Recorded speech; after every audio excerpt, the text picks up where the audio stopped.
O sussurro chegou até os ouvidos de um menino de apenas 9 anos, como o eco de um segredo que não deveria ter sido revelado. Se ele abrir a boca, vai acabar igual ao irmão dele há 15 anos atrás. As palavras flutuaram pela madrugada silenciosa da Casa de Apoio Santa Clara, em Ribeirão Preto, como uma sentença de morte que mudaria para sempre o destino de uma investigação que todos acreditavam estar morta e enterrada. Antes de mergulharmos nesta história chocante que ressuscitou um dos casos mais sinistros da história da cidade, deixe um comentário dizendo de qual cidade você está ouvindo esta narrativa que prova como uma criança abandonada pode se tornar a chave para desvendar crimes que poderosos queriam manter em silêncio para sempre. Gabriel Santos Oliveira havia completado 9 anos na semana anterior, mas seus olhos verdes carregavam uma melancolia que não combinava com sua idade. Os cabelos loiros desgrenhados e a pele pálida contavam a história de uma criança que havia conhecido pouco do amor materno antes de ser deixado na porta da casa de apoio aos 5 anos de idade. Uma simples nota anexada ao seu casaco dizia: "Por favor, cuidem do Gabriel. Eu não posso mais." Nenhum sobrenome, nenhum documento, nenhum rastro de quem havia sido sua família. Seu quarto ficava no 2º andar da casa de apoio, numa cama pequena, próxima à janela que dava vista para o estacionamento dos fundos.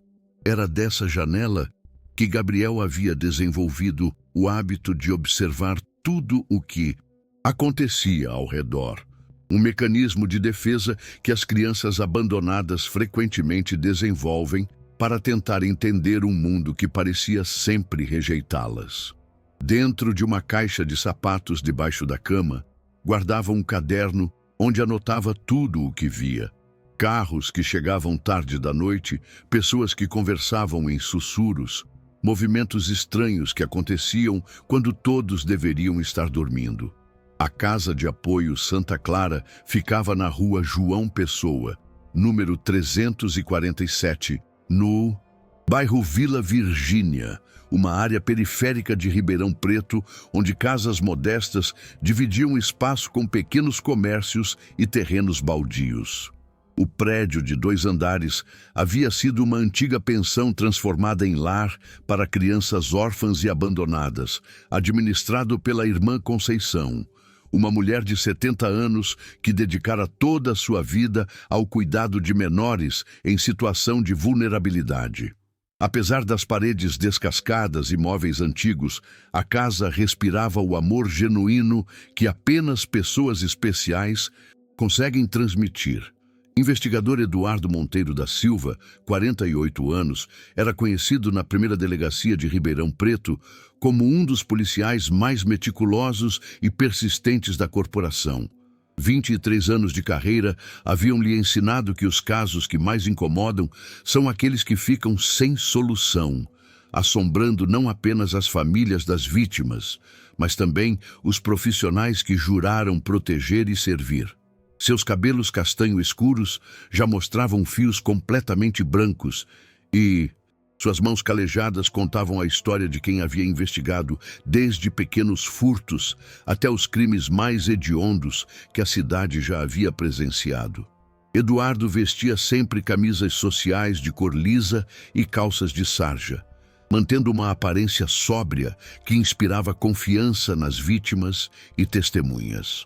Seus óculos de leitura ficavam sempre pendurados numa corrente ao redor do pescoço, prontos para examinar documentos e evidências que outros investigadores poderiam considerar irrelevantes.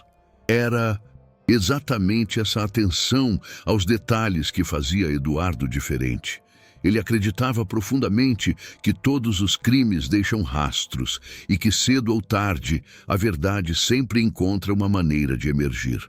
"Gabriel", disse a irmã Conceição, numa manhã ensolarada de terça-feira, "você pode descer um minutinho? Tem uma pessoa aqui que gostaria de conversar com você." O menino parou na escada, sua imaginação imediatamente correndo para as possibilidades mais sombrias. Em seus 4 anos na Casa de Apoio, Visitas inesperadas geralmente significavam problemas. Assistentes sociais investigando denúncias, famílias interessadas em adoção que desistiam após conhecê-lo, ou autoridades fazendo perguntas sobre coisas que ele havia visto, mas que não deveria ter visto. Não fiz nada de errado, irmã, disse Gabriel automaticamente, uma resposta que havia se tornado quase instintiva. Eu sei que não fez nada de errado, meu filho, respondeu irmã Conceição, com a paciência infinita que caracterizava todos os seus cuidados com as crianças. O senhor só quer fazer algumas perguntas sobre coisas que você pode ter observado. Você sabe como é bom em observar as coisas que acontecem ao redor. Gabriel desceu os degraus lentamente, cada passo ecoando no corredor silencioso da casa de apoio. No ambiente familiar da sala de estar, decorada com sofás doados e brinquedos que haviam passado por dezenas de crianças ao longo dos anos, encontrou um homem alto de meia-idade que se levantou respeitosamente quando ele entrou. Olá, Gabriel, disse Eduardo, abaixando-se para ficar na altura dos olhos do menino.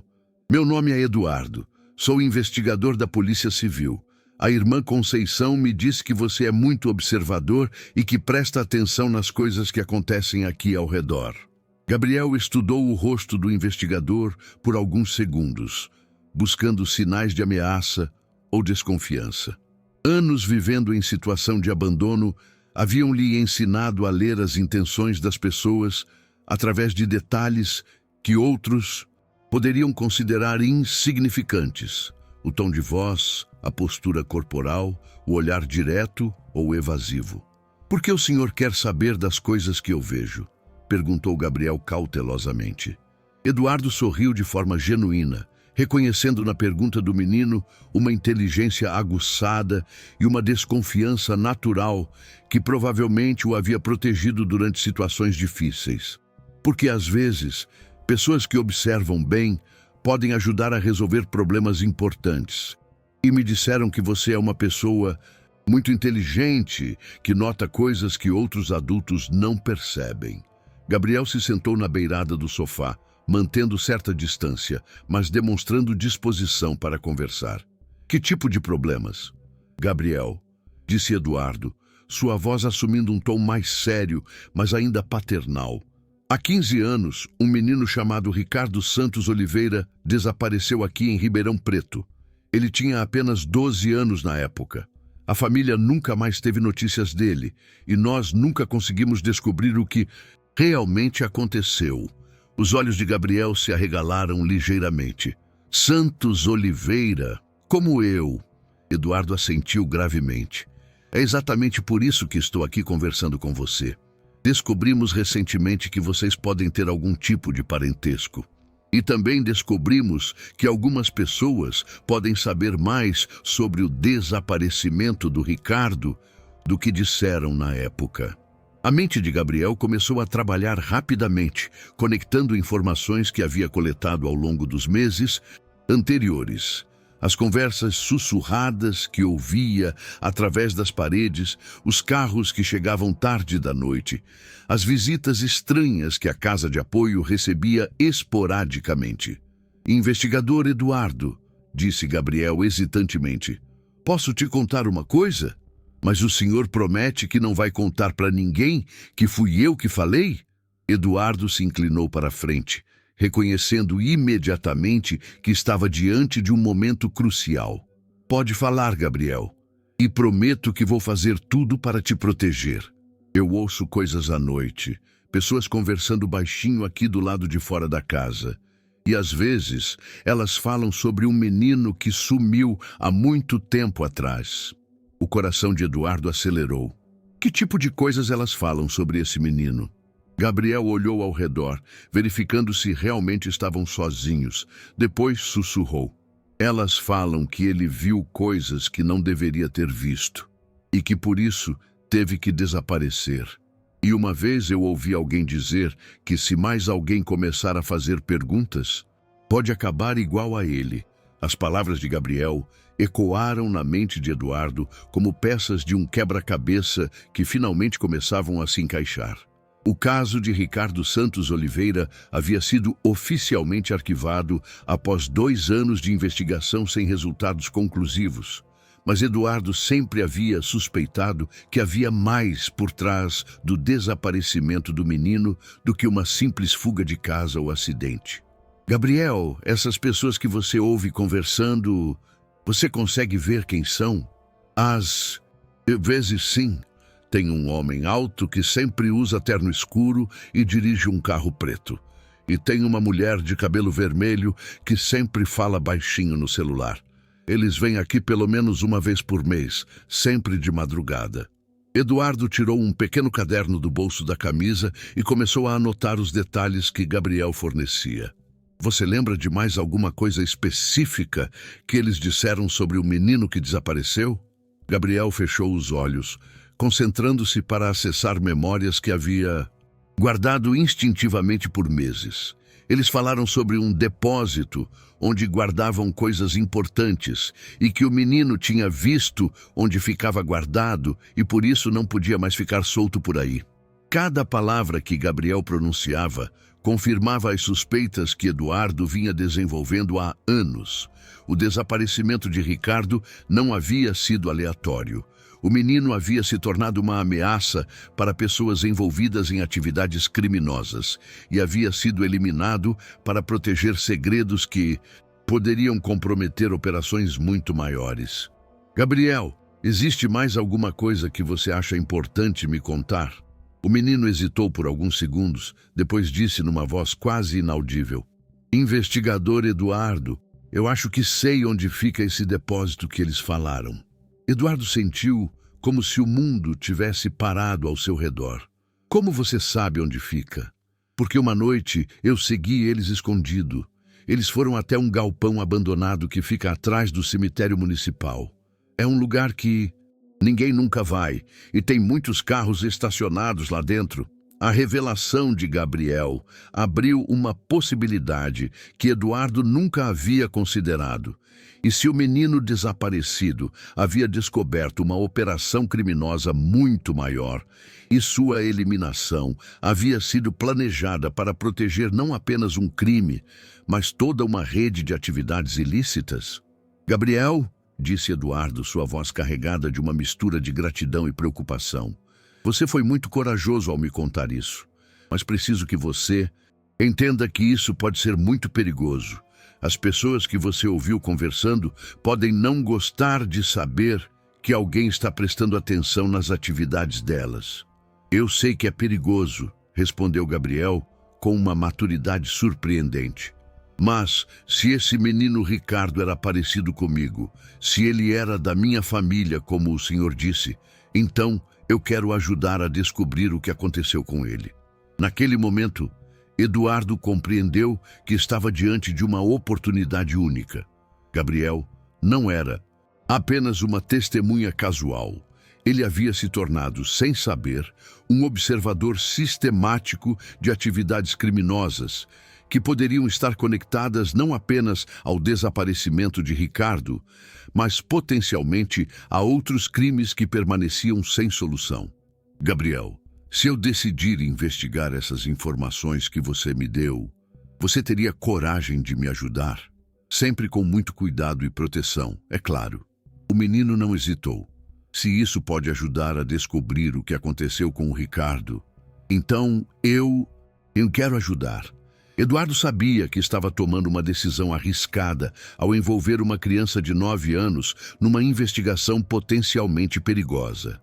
Mas também sabia que, sem as observações de Gabriel, as chances de resolver um caso arquivado há 15 anos eram praticamente inexistentes. Então está combinado, disse Eduardo, estendendo a mão para Gabriel. Somos parceiros nesta investigação, mas lembra, tudo que a gente descobrir fica entre nós até que seja seguro revelar. Gabriel apertou a mão do investigador com a seriedade de um adulto fazendo um acordo comercial importante.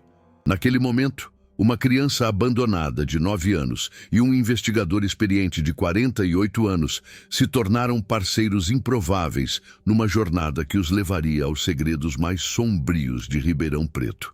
O que nenhum dos dois imaginava era que a investigação que estavam prestes a iniciar não apenas revelaria a verdade sobre o destino trágico de Ricardo Santos Oliveira, mas também exporia uma rede criminosa que operava há décadas, usando crianças vulneráveis como informantes involuntários e eliminando qualquer ameaça que pudesse comprometer seus negócios ilícitos. A partir daquele momento, Gabriel não era mais apenas um menino abandonado observando o mundo através da janela de seu quarto.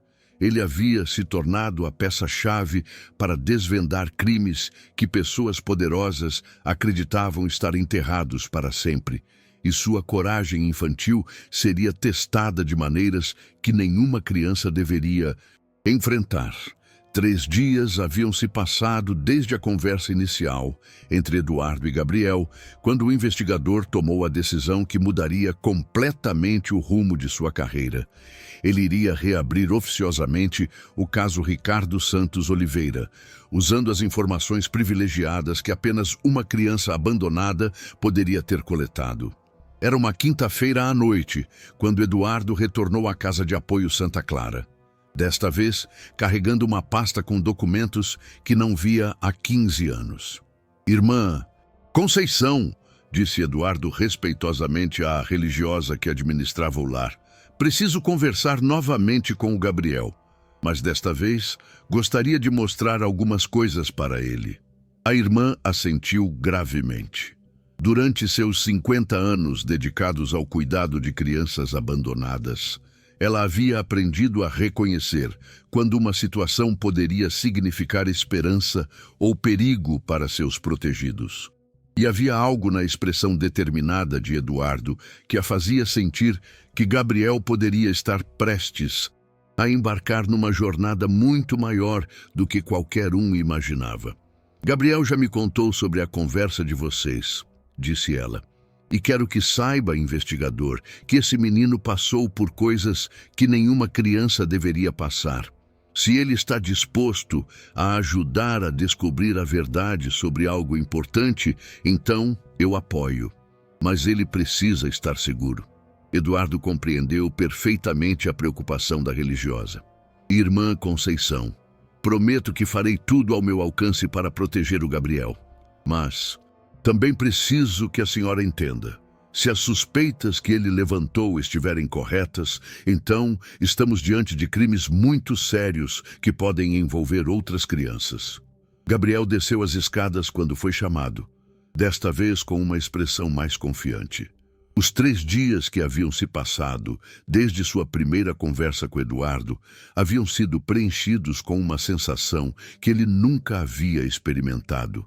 A sensação de que, finalmente, alguém estava levando suas observações a sério. "Investigador Eduardo", disse Gabriel, sentando-se no mesmo sofá da conversa anterior, "o senhor trouxe as fotos do Ricardo?" Eduardo abriu sua pasta e retirou uma série de fotografias antigas, algumas em preto e branco, outras já desbotadas pelo tempo.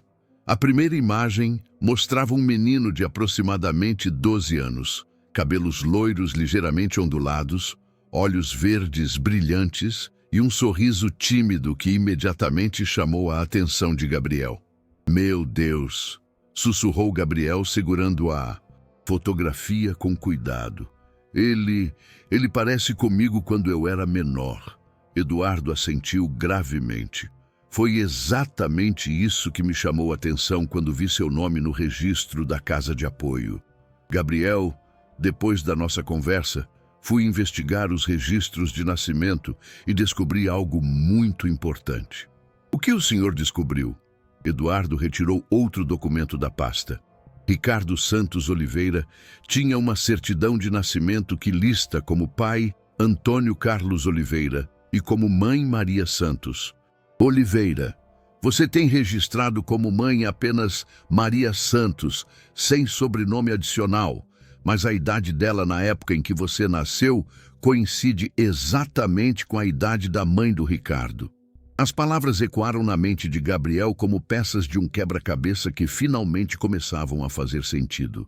Durante toda a sua vida na casa de apoio, ele havia fantasiado sobre quem poderiam ser seus pais, criando histórias elaboradas para preencher o vazio deixado pela ausência de informações concretas. Isso significa que o Ricardo era meu irmão? Perguntou Gabriel, sua voz carregada de uma mistura de emoção e incredulidade. É muito possível, respondeu Eduardo cuidadosamente.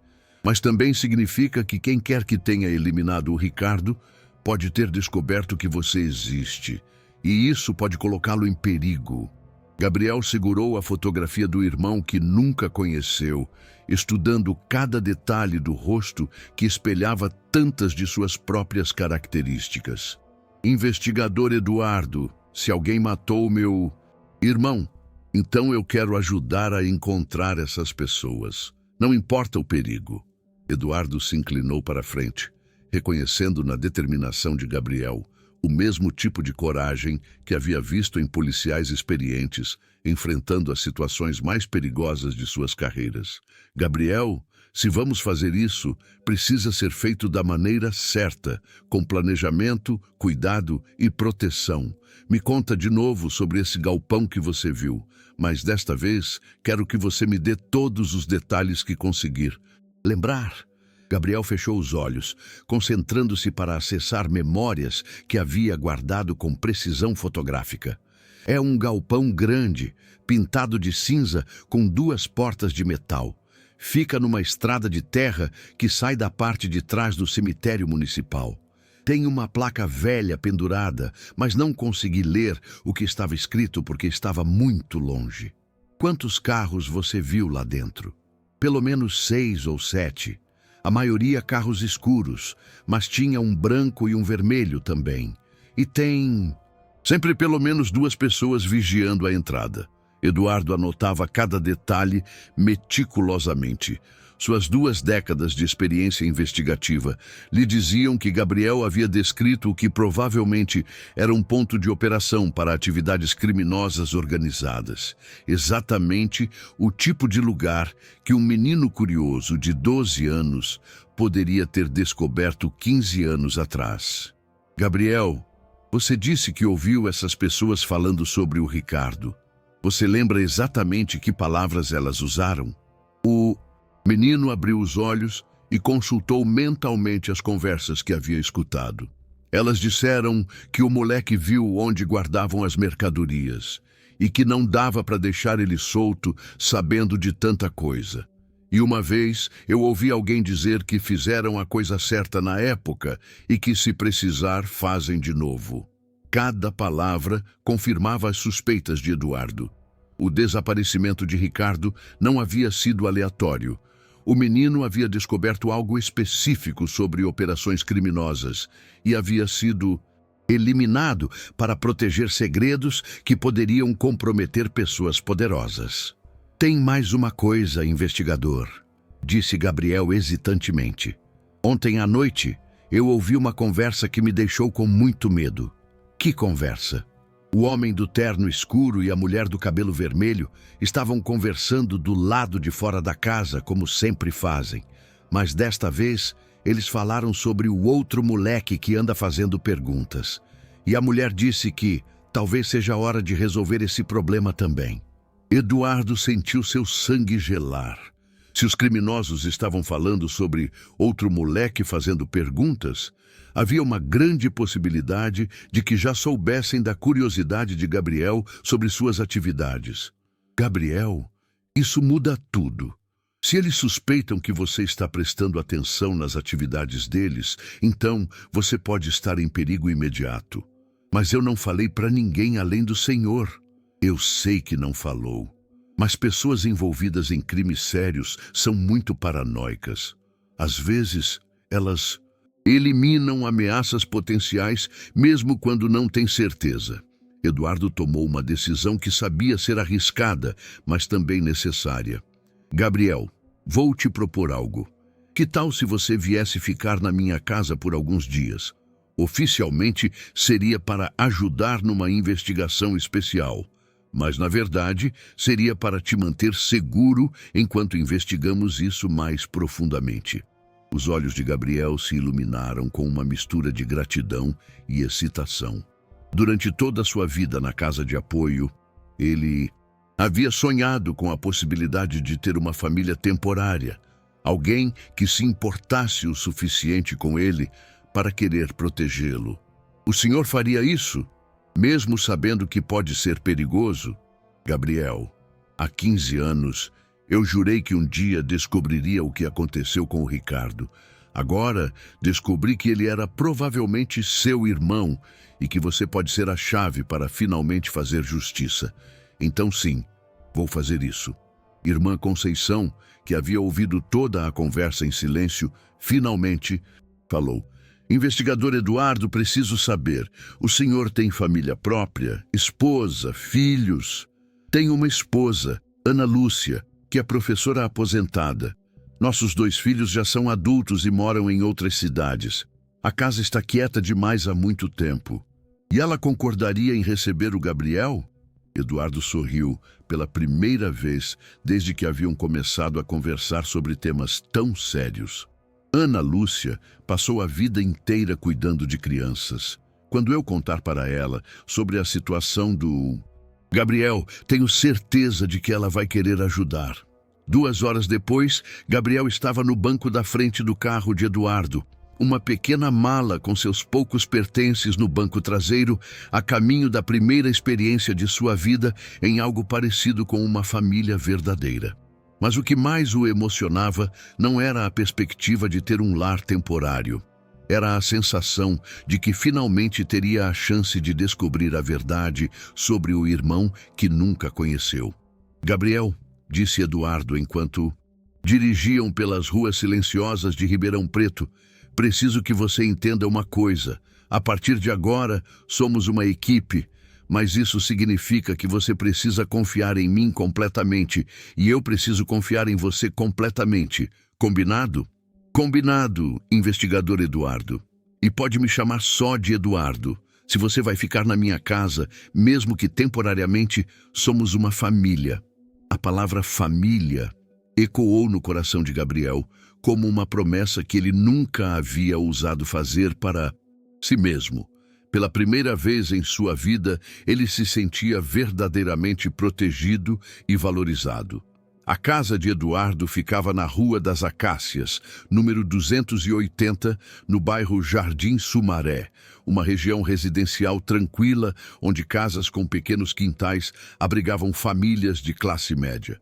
Quando Eduardo estacionou na entrada da garagem, Gabriel viu pela janela uma mulher de aproximadamente 50 anos, que saiu para recebê-los com um sorriso caloroso. Gabriel, disse Eduardo, esta é minha esposa Ana Lúcia. Ana, este é o Gabriel, o menino de quem te falei. Ana Lúcia se ajoelhou para ficar na altura dos olhos de Gabriel, exatamente como Eduardo havia feito em sua primeira conversa na casa de apoio. Olá, Gabriel. Eduardo me contou sobre você e eu estou muito feliz que você vai ficar conosco por um tempo. Gabriel estudou o rosto bondoso da mulher e viu ali a mesma sinceridade genuína que havia reconhecido em Eduardo. Obrigado por me deixar ficar aqui, dona Ana Lúcia. Pode me chamar só de Ana e não precisa agradecer. Às vezes, as famílias se encontram de maneiras inesperadas. Naquela noite, pela primeira vez em sua vida, Gabriel jantou numa mesa de família verdadeira, dormiu numa cama que não precisava dividir com outras crianças e se sentiu seguro de uma maneira que nunca havia experimentado. Mas mais importante que o conforto físico era a sensação de que finalmente havia encontrado adultos que acreditavam nele e que estavam dispostos a lutar ao seu lado. Na manhã seguinte, Eduardo e Gabriel começaram a investigação mais detalhada de suas vidas. Eduardo havia tirado uma semana de férias, oficialmente para resolver assuntos pessoais, mas na verdade para se dedicar integralmente ao caso que havia assombrado sua carreira por 15 anos. Gabriel, disse Eduardo durante o café da manhã, hoje vamos fazer 2 coisas. Primeiro, vamos visitar alguns lugares relacionados ao desaparecimento do Ricardo. Segundo, vamos elaborar um plano para Observar esse galpão que você descobriu, mas de uma maneira completamente segura. E se encontrarmos evidências, o que fazemos? Se encontrarmos evidências, vamos entregá-las para as autoridades apropriadas. Mas, Gabriel, preciso que você entenda, nossa investigação não pode ser oficial. Se as pessoas envolvidas no desaparecimento do Ricardo descobrirem que estamos investigando, podem tentar eliminar as evidências. Ou pior. Gabriel assentiu gravemente, compreendendo que havia se tornado parte de algo muito maior do que havia imaginado. Mas longe de se sentir assustado, ele se sentia mais determinado do que nunca. Havia encontrado uma causa pela qual valia a pena lutar, uma família disposta a apoiá-lo e talvez, pela primeira vez em sua vida, um propósito real. O que nem Eduardo nem Gabriel imaginavam era que sua investigação já havia sido detectada por pessoas que haviam passado 15 anos acreditando que seus segredos estavam enterrados para sempre e que a partir daquele momento eles não eram mais apenas investigadores, eles haviam se tornado alvos. A primeira semana de Gabriel na casa de Eduardo havia passado com uma tranquilidade enganosa, que tanto o investigador quanto o menino sabiam ser temporária. Era numa manhã de segunda-feira, enquanto tomavam café preparado com carinho por Ana Lúcia, que Eduardo recebeu o telefonema que mudaria completamente o rumo de suas vidas. A voz do outro lado da linha era de seu parceiro de trabalho, delegado Marcos Ferreira, e o tom era de urgência controlada. Eduardo, disse Marcos sem preâmbulos, preciso que você venha à delegacia agora. Temos um problema relacionado ao caso Santos Oliveira. Eduardo sentiu seu estômago se contrair. Durante 15 anos, ninguém havia mencionado o nome de Ricardo Santos Oliveira em contexto oficial. Que tipo de problema, Marcos? Não posso falar pelo telefone, mas posso adiantar que alguém está fazendo perguntas sobre por que você andou consultando arquivos antigos relacionados ao... E um caso. Eduardo olhou para Gabriel, que havia parado de comer e observava a conversa com a atenção total que caracterizava sua personalidade. Estarei aí em 1 hora.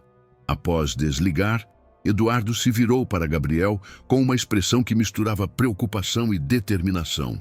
Gabriel, parece que nossa investigação não passou despercebida. Alguém descobriu que andei revisando o caso do Ricardo.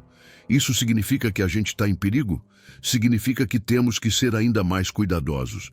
E também significa que talvez seja hora de oficializar nossa investigação. Eduardo deixou Gabriel sob os cuidados de Ana Lúcia, com instruções específicas para que não saísse de casa e para que ela ligasse imediatamente se notasse qualquer movimento suspeito na vizinhança. Durante o trajeto até a delegacia, Eduardo preparou mentalmente as explicações que daria sobre seu interesse renovado no caso arquivado. A primeira delegacia de Ribeirão Preto ficava na rua Bernardino de Campos, número 512, num prédio de 3 andares que abrigava os principais departamentos investigativos da cidade. Eduardo conhecia cada corredor, cada sala, cada delegado e investigador que trabalhava ali.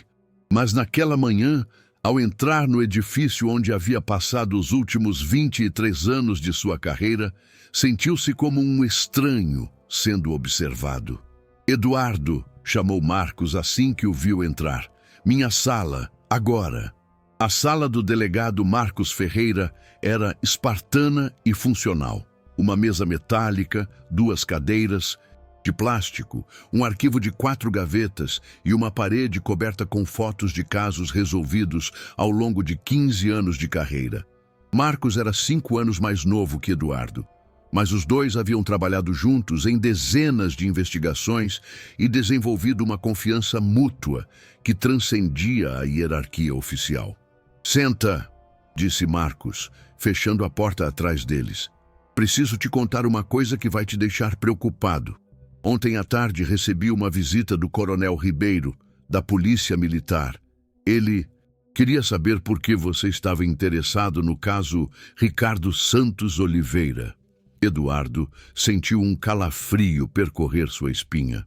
Coronel Ribeiro não era conhecido por se interessar por casos arquivados da Polícia Civil, a menos que houvesse implicações que transcendessem investigações rotineiras.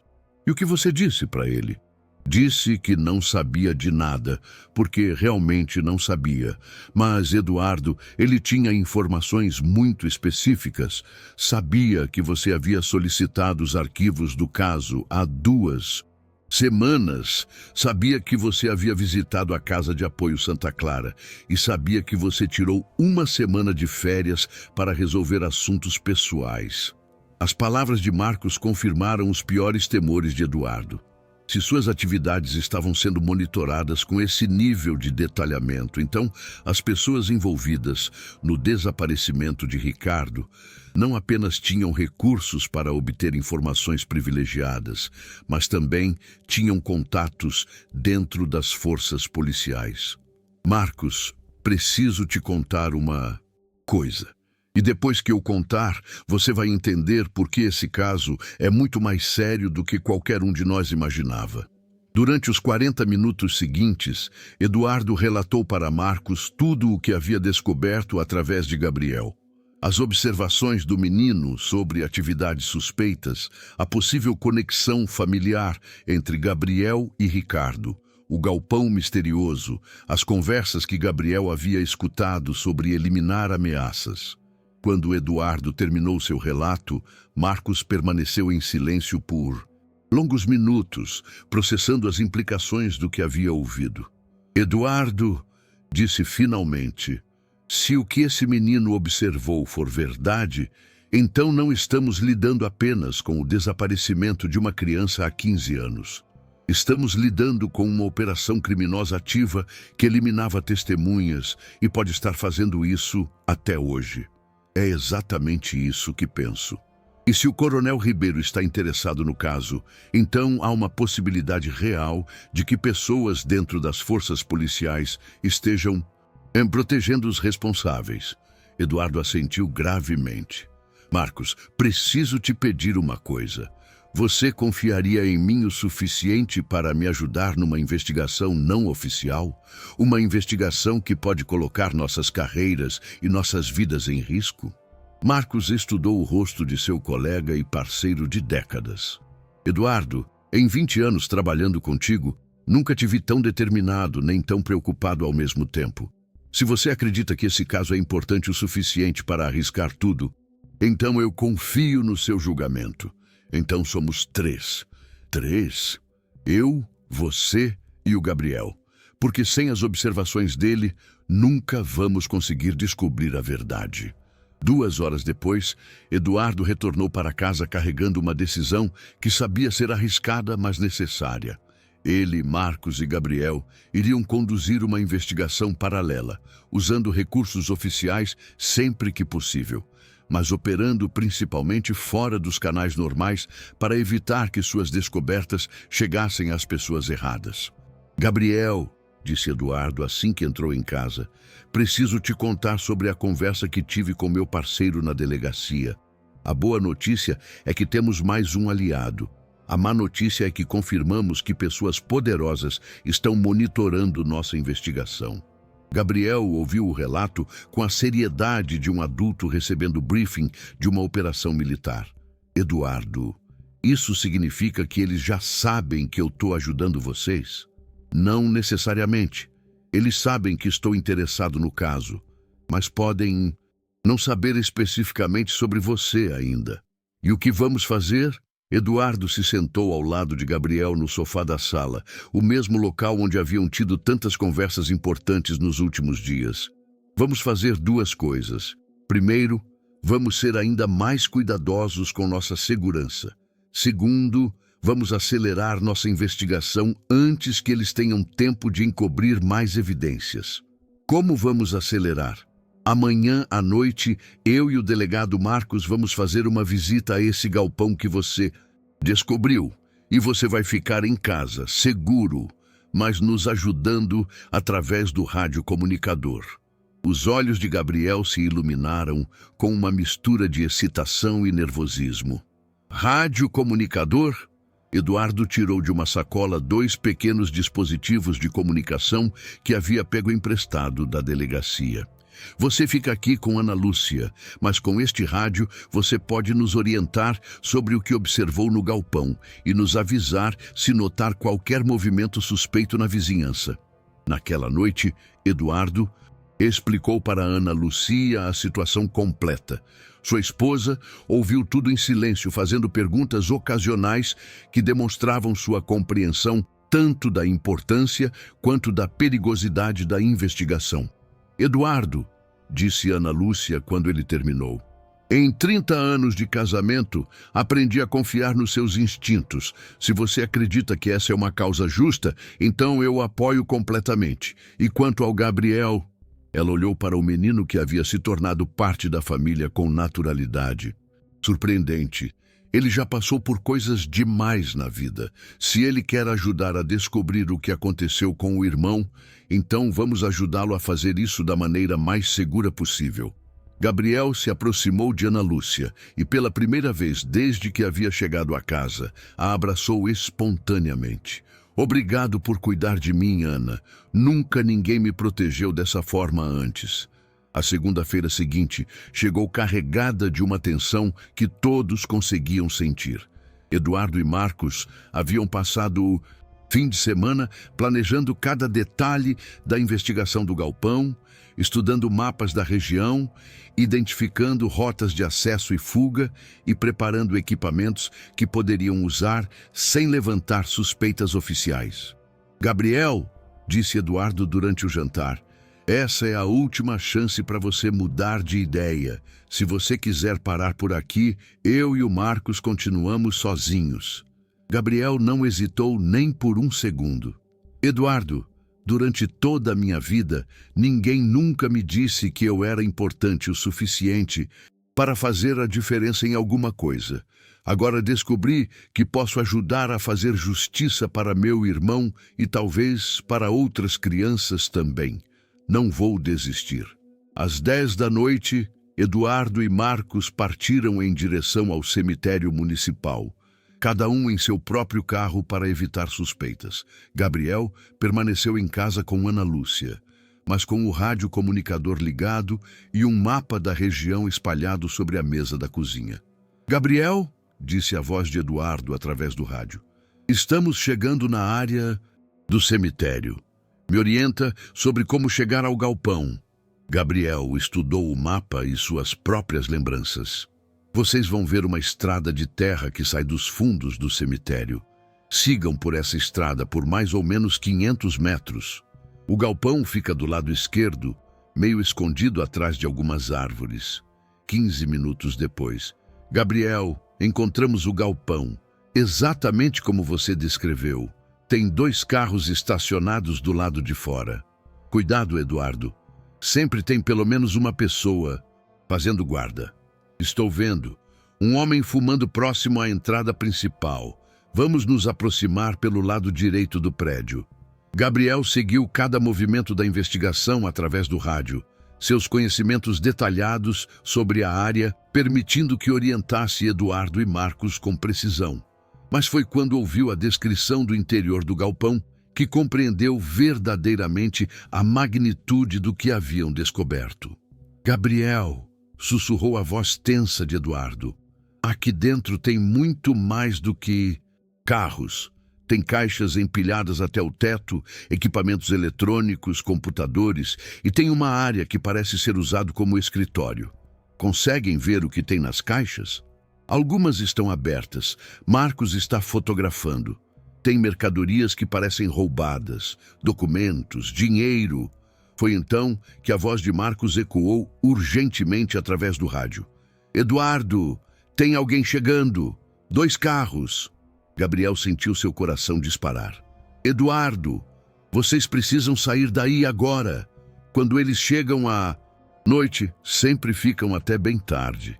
Estamos saindo pela lateral. Marcos, você conseguiu as fotos? Consegui várias. Vamos analisar depois. 20 minutos de silêncio tenso se passaram antes que Eduardo confirmasse através do rádio. Gabriel, estamos seguros. voltando para casa. Quando Eduardo e Marcos chegaram à casa, as fotografias que Marcos havia tirado revelaram um esquema muito mais elaborado do que qualquer um havia imaginado. O galpão não era apenas um depósito para mercadorias roubadas, era o centro de operações de uma rede criminosa que envolvia roubo de cargas, receptação, falsificação de documentos e, aparentemente, eliminação de testemunhas. Gabriel, disse Marcos, mostrando as fotografias para o menino, você descobriu acidentalmente uma das maiores operações criminosas que Ribeirão Preto já teve. E agora entendemos por que eliminaram seu irmão 15 anos atrás. Ele descobriu esse lugar? Mais que isso, respondeu Eduardo. Pelas evidências que encontramos, Ricardo não apenas descobriu o local, mas também viu documentos e pessoas que poderiam comprometer toda a operação. Então, eles fizeram com que ele desaparecesse. Gabriel segurou uma das fotografias que mostrava pilhas de documentos espalhados sobre uma mesa improvisada. E agora? O que fazemos com essas evidências? Eduardo e Marcos trocaram um olhar significativo. Ambos sabiam que haviam chegado a um ponto sem volta. As evidências que possuíam poderiam desmantelar uma organização criminosa, mas também poderiam colocar suas vidas em perigo se chegassem às pessoas erradas. Agora, disse Eduardo, vamos fazer o que seu irmão não teve chance de fazer. Vamos entregar essas evidências para as autoridades certas e garantir que a justiça seja feita. O que nenhum dos três sabia era que sua investigação havia sido detectada muito antes do que imaginavam. E que na manhã seguinte, eles descobririam que as pessoas que haviam eliminado Ricardo 15 anos atrás estavam preparadas para fazer qualquer coisa para proteger seus segredos, incluindo eliminar um investigador experiente, um delegado dedicado e um menino abandonado que sabia demais. A guerra havia começado, e Gabriel, que havia passado a vida inteira sendo protegido por outros, estava prestes a descobrir que às vezes proteger as pessoas que amamos exige coragem que vai além da nossa própria segurança. A manhã de terça-feira começou com um telefonema que mudaria para sempre o rumo da investigação. Eduardo estava preparando café na cozinha quando seu celular tocou às 6h45 da manhã, um horário incomum que imediatamente o colocou em alerta. A voz do outro lado da linha era de um número desconhecido, mas o tom era inconfundivelmente ameaçador. Investigador Eduardo Monteiro da Silva, disse a voz masculina, carregada de uma frieza que fez Gabriel, sentado à mesa do café, perceber imediatamente que algo estava errado. Você anda fazendo perguntas sobre assuntos que não são da sua conta. Eduardo fez sinal para Gabriel permanecer em silêncio e discretamente ativou o gravador de seu celular. Com quem estou falando? Com alguém que pode fazer seus problemas desaparecerem ou fazer você desaparecer junto com eles. A escolha é sua. Se você tem alguma informação relevante para uma investigação policial, sugiro que venha à delegacia fazer um depoimento oficial. A risada que ecoou do outro lado da linha gelou o sangue de Eduardo. Investigação policial? Eduardo, você não entende. Não existe investigação policial sobre o caso Santos Oliveira. Esse caso foi arquivado há 15 anos por uma boa razão. E se você continuar desenterrando coisas que deveriam permanecer enterradas, você e todas as pessoas que você ama vão descobrir por que esse caso foi arquivado. A linha ficou muda. Eduardo olhou para Gabriel, que havia se tornado muito pálido durante a conversa. Gabriel, preciso que você vá arrumar suas coisas. Agora. Por quê? O que está acontecendo? Eles sabem sobre nossa investigação. E sabem que você está aqui comigo. Não é mais seguro você ficar em casa. Ana Lucia entrou na cozinha nesse momento e imediatamente percebeu a tensão no ambiente. Eduardo, que foi? Ana, preciso que você também arrume algumas roupas. Vamos passar alguns dias na casa do meu irmão em Franca, até as coisas esfriarem.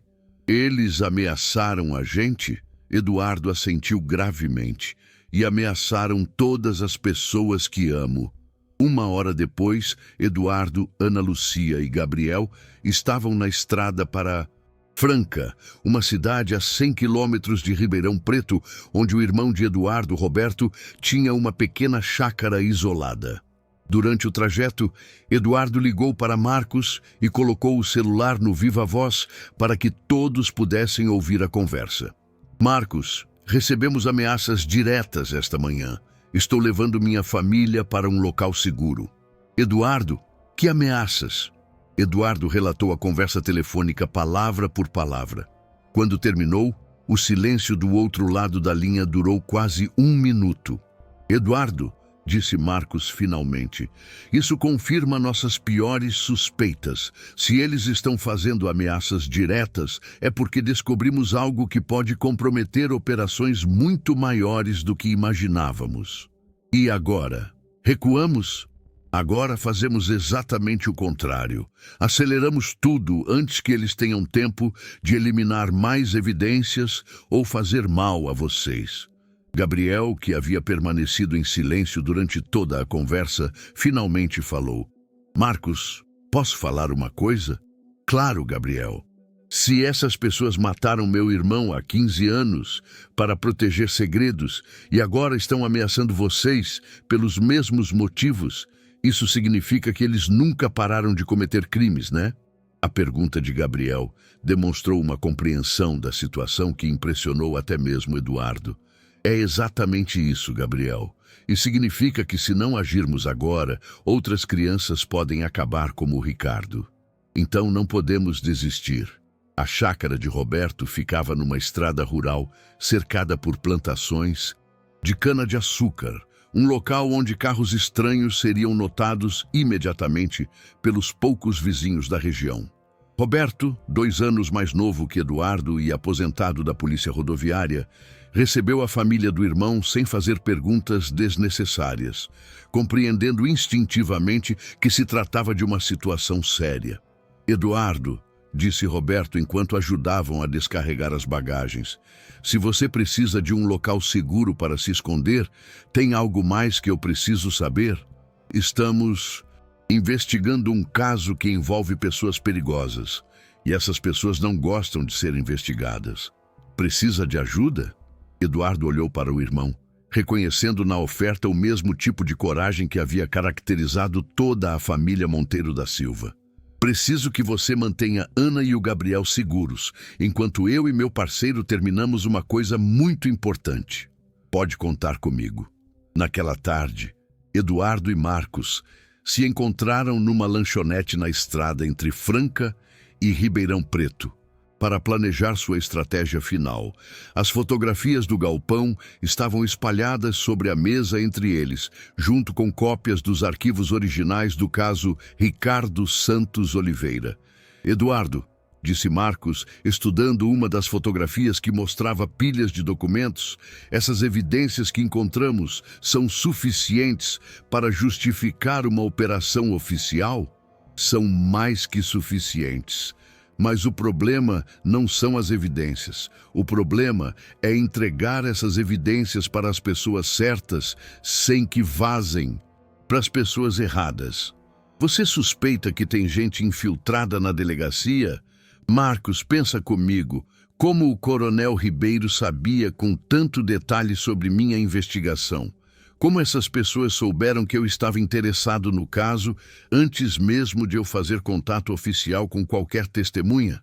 Marcos assentiu gravemente. Então nossa investigação foi monitorada desde o início. Exatamente. E isso significa que temos um prazo muito curto para agir antes que eles eliminem todas as evidências do galpão. Eduardo, tenho uma ideia. Que tal se a gente não entregar as evidências para a delegacia de Ribeirão Preto?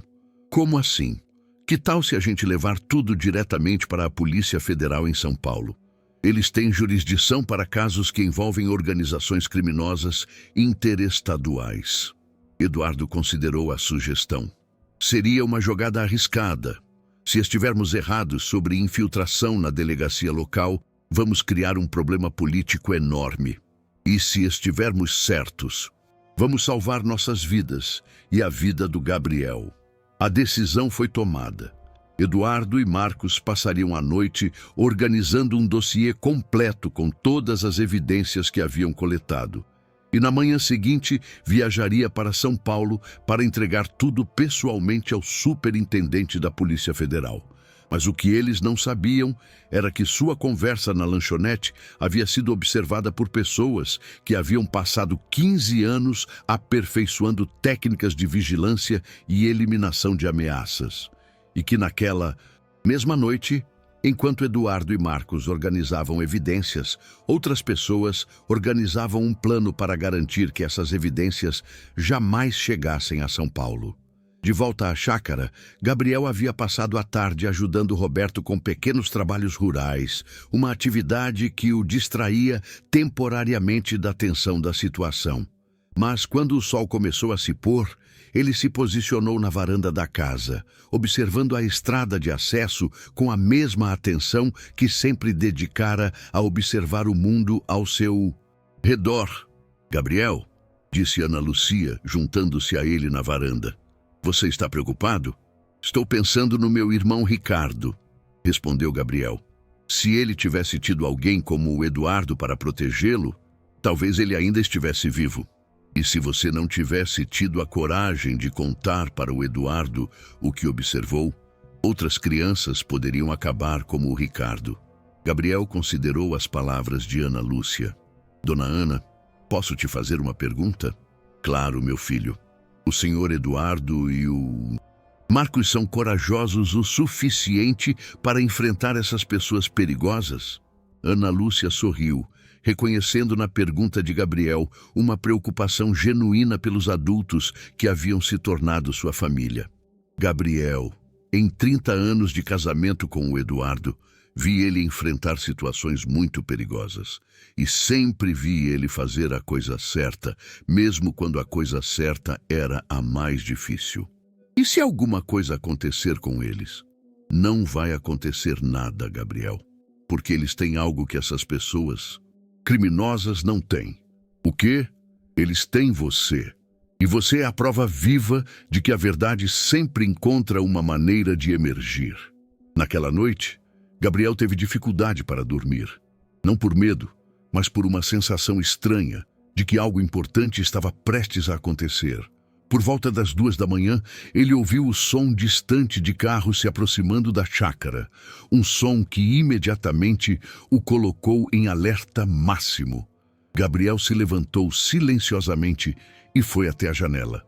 Na escuridão da estrada rural, conseguiu distinguir as luzes de pelo menos 3 veículos se aproximando lentamente, com faróis apagados. Sem hesitar, Gabriel correu até o quarto de Roberto e o acordou. "Tio Roberto, tem carros vindo para cá, carros estranhos, com faróis apagados." Roberto, com a experiência de décadas na polícia rodoviária, compreendeu imediatamente a gravidade da situação. "Gabriel, acorda a Ana Lucia e diz para ela se vestir rápido, muito rápido."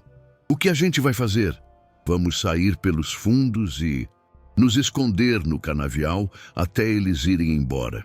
5 minutos depois, Gabriel, Ana Lúcia e Roberto estavam correndo através da plantação de cana-de-açúcar, ouvindo atrás de si o som de portas de carros batendo e vozes masculinas organizando o que claramente era uma busca sistemática da propriedade. "Roberto", sussurrou Ana Lúcia enquanto se escondiam entre as fileiras de cana. "Eles vieram matar a gente?" "Vieram procurar o Gabriel", respondeu Roberto gravemente. "E provavelmente eliminar qualquer pessoa que possa ter ouvido o que ele sabe." Gabriel se sentiu responsável pelo perigo em que havia colocado pessoas inocentes. "Tio Roberto, se eu me entregar, eles vão deixar vocês em paz?" "Gabriel", disse Roberto firmemente, "sua única chance de honrar a memória do seu irmão é continuar vivo para contar a verdade sobre o que aconteceu com ele. E nossa única chance de fazer justiça é manter você seguro até que as evidências cheguem às pessoas certas. Durante 2 horas, eles permaneceram escondidos no canavial, ouvindo os sons de uma busca meticulosa sendo conduzida na chácara.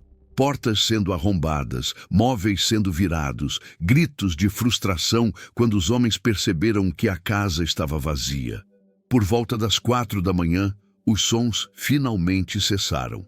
Os carros partiram, mas Roberto sabia que era apenas uma questão de tempo até que voltassem com mais pessoas e equipamentos para fazer uma busca mais ampla da região. Temos que sair daqui, disse Roberto, e temos que avisar o Eduardo sobre o que aconteceu.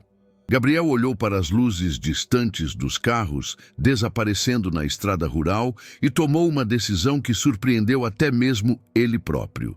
Tio Roberto, não vamos só avisar o Eduardo, vamos ajudá-lo a terminar essa investigação de uma vez por todas. Como? Porque eu sei onde eles guardam as coisas mais importantes. E sei exatamente quando eles fazem isso. Ana, Lucia e Roberto olharam para Gabriel com uma mistura de admiração e preocupação. Aquele menino de 9 anos havia se tornado muito mais do que uma testemunha ou uma vítima. Ele havia se tornado a peça central de uma guerra entre criminosos que eliminavam crianças e pessoas que arriscavam suas vidas para protegê-las. E estava prestes a se tornar o protagonista do confronto final que determinaria se a morte de Ricardo Santos Oliveira seria finalmente vingada ou se mais crianças inocentes pagariam o preço de segredos que alguns queriam manter enterrados para sempre. O amanhecer de quarta-feira trouxe consigo a resolução que mudaria para sempre não apenas a vida de Gabriel, mas o destino de dezenas de famílias que haviam perdido seus filhos ao longo de 15 anos. Eduardo havia passado a noite em claro, organizando todas as evidências que possuía, enquanto Marcos coordenava discretamente com a Polícia Federal uma operação que seria denominada Operação Memória Perdida, em homenagem a Ricardo Santos Oliveira e todas as crianças cujas memórias foram silenciadas para proteger segredos criminosos. Gabriel, Roberto e Ana Lucia haviam se refugiado numa pousada rural a 40 quilômetros da chácara, mas o menino havia insistido em participar da operação final através do sistema de comunicação que Eduardo havia estabelecido. Às 6 da manhã, todos estavam posicionados para o que seria o confronto decisivo entre a verdade e 15 anos de impunidade. Gabriel, disse a voz de Eduardo através do rádio, estamos chegando ao galpão com a equipe da Polícia Federal. São 12 agentes, 4 investigadores e 2 especialistas em crimes organizados. Me confirma se você ainda lembra exatamente da disposição interna do local. Gabriel fechou os olhos, acessando suas memórias fotográficas do interior do galpão. Eduardo, quando vocês entrarem pela porta principal, vão ver que tem 3 seções principais. À esquerda ficam os carros, ao centro as caixas de mercadorias e à direita tem o escritório improvisado onde eles guardam os documentos mais importantes. E os documentos sobre o Ricardo? Você tem alguma ideia de onde podem estar? Na segunda gaveta da mesa do escritório tem uma pasta vermelha. Uma vez eu vi eles consultando essa pasta e ouvi falar o nome do meu irmão. A informação de Gabriel foi transmitida imediatamente para os agentes federais que coordenavam a operação.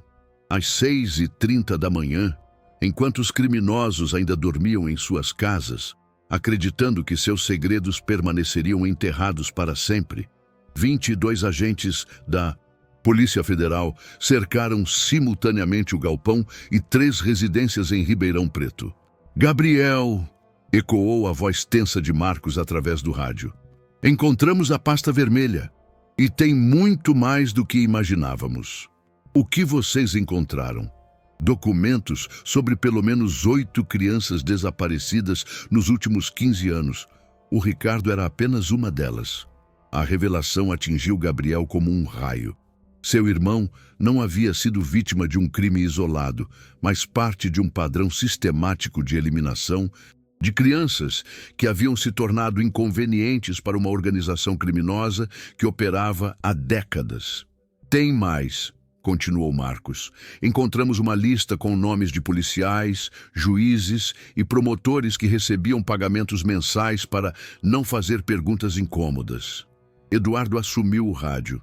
Gabriel, você salvou muito mais vidas do que imaginava. As evidências que estamos encontrando aqui vão desmantelar uma rede que corrompeu autoridades e eliminou crianças por 15 anos. Durante as 4 horas seguintes, Gabriel acompanhou através do rádio o desenrolar de uma operação que seria considerada uma das mais importantes da história da Polícia Federal na região.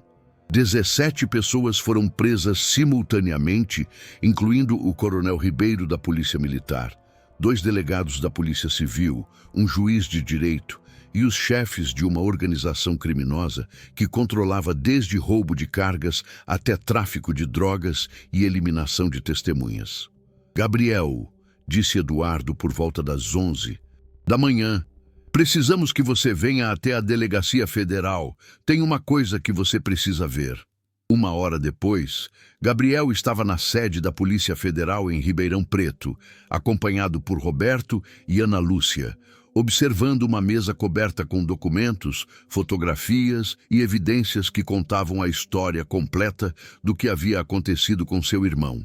Gabriel, disse o superintendente da Polícia Federal, Dr. Henrique Almeida, quero que você saiba que sua coragem não apenas fez justiça para seu irmão, mas também para pelo menos 7 outras crianças, cujas famílias nunca souberam a verdade sobre seus desaparecimentos.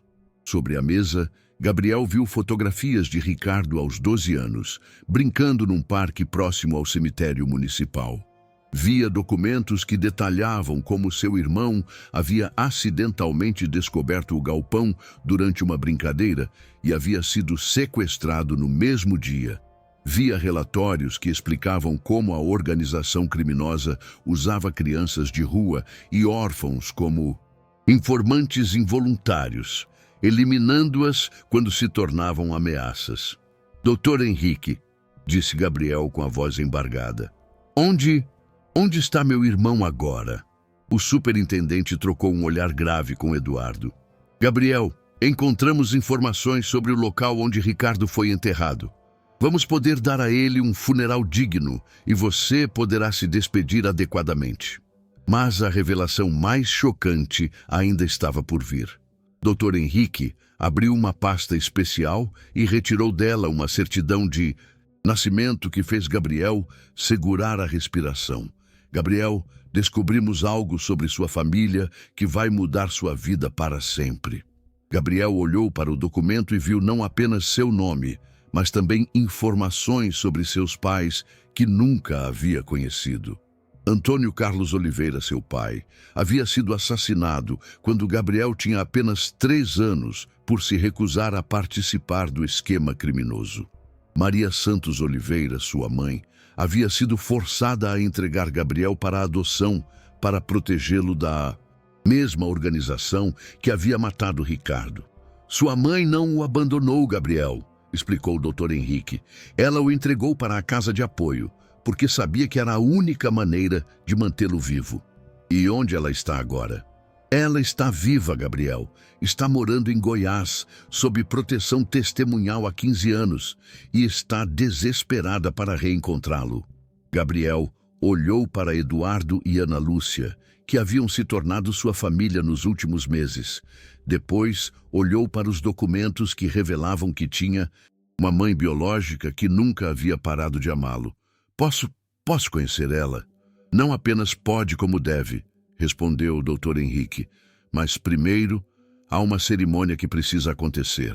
2 semanas depois, Gabriel estava num cemitério em Ribeirão Preto, ao lado de Eduardo, Ana Lúcia, Marcos e sua mãe biológica, Maria Santos Oliveira, que havia viajado de Goiás especificamente para o funeral de Ricardo.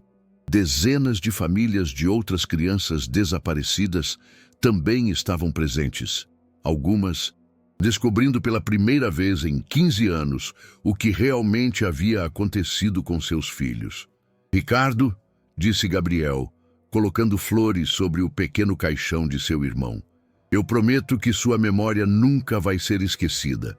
E prometo que vou fazer tudo para que nenhuma outra criança passe pelo que você passou. Maria Santos Oliveira, uma mulher de 42 anos com os mesmos olhos verdes de Gabriel, se ajoelhou ao lado do filho que havia sido forçada a entregar para protegê-lo. Gabriel, perdoa a mamãe por ter te deixado. Eu não tinha escolha. Gabriel abraçou a mãe que não via há quase 5 anos. Eu entendo, mãe. E o Eduardo me ensinou que, às vezes, proteger as pessoas que a gente ama significa fazer escolhas muito difíceis. 5 anos depois, Gabriel havia se tornado uma das vozes mais respeitadas do país na proteção de crianças em situação de vulnerabilidade. Aos 14 anos, ele vivia com sua mãe biológica em Ribeirão Preto, mas mantinha contato diário com Eduardo e Ana Lucia, que haviam se tornado oficialmente seus padrinhos. Sua história havia inspirado mudanças na legislação nacional sobre proteção de testemunhas mirins e havia resultado na criação do Instituto Ricardo Santos Oliveira, dedicado à localização de crianças desaparecidas. Gabriel, disse Eduardo durante um almoço de domingo, na casa que Gabriel e sua mãe haviam comprado com a indenização recebida do Estado. Tenho uma proposta para você. Que proposta? A Academia de Polícia Civil está oferecendo bolsas de estudo integral para jovens que demonstraram coragem excepcional na colaboração com a justiça. Você gostaria de se tornar investigador? Gabriel sorriu, lembrando-se do menino de 9 anos que havia observado conversas suspeitas da janela de seu quarto no orfanato. Eduardo, eu sempre soube que meu destino era ajudar a encontrar crianças perdidas. Se virar investigador vai me permitir fazer isso de forma oficial, então eu aceito. 10 anos depois. Investigador. Gabriel Santos Oliveira, da Delegacia Especializada em Desaparecimento de Menores de Ribeirão Preto, havia se tornado o responsável por resolver mais casos de crianças desaparecidas do que qualquer profissional na história da Polícia Civil paulista. Sua abordagem única, combinando técnicas investigativas tradicionais com sua compreensão íntima da perspectiva de crianças abandonadas, havia resultado no resgate de mais de 200 crianças ao longo de uma década.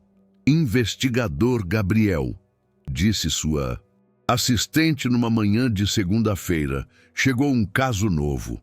Uma menina de 8 anos desapareceu ontem à noite do orfanato municipal de Campinas. E tem uma testemunha que diz ter ouvido conversas suspeitas. Gabriel se levantou de sua mesa, na qual mantinha emoldurada uma fotografia de Ricardo e outra de Eduardo, que havia se aposentado 2 anos antes, mas continuava sendo seu mentor. Que tipo de conversas? Homens falando sobre resolver um problema antes que alguém veja o que não deveria ver. Gabriel sentiu um arrepio familiar percorrer sua espinha. Mesmo após uma década resolvendo casos similares, ainda se lembrava perfeitamente da sensação de ser uma criança assustada que ouvia conversas que não conseguia entender completamente. Prepare o carro, disse Gabriel, e chame o Eduardo. Mesmo aposentado, ele vai querer participar deste caso. 15 anos depois, Gabriel estava se casando com Ana Paula, uma psicóloga especializada em trauma infantil que conhecera durante um caso. 5 anos antes, a cerimônia foi realizada na mesma igreja onde Ricardo havia sido velado, e Eduardo foi quem conduziu Gabriel até o altar.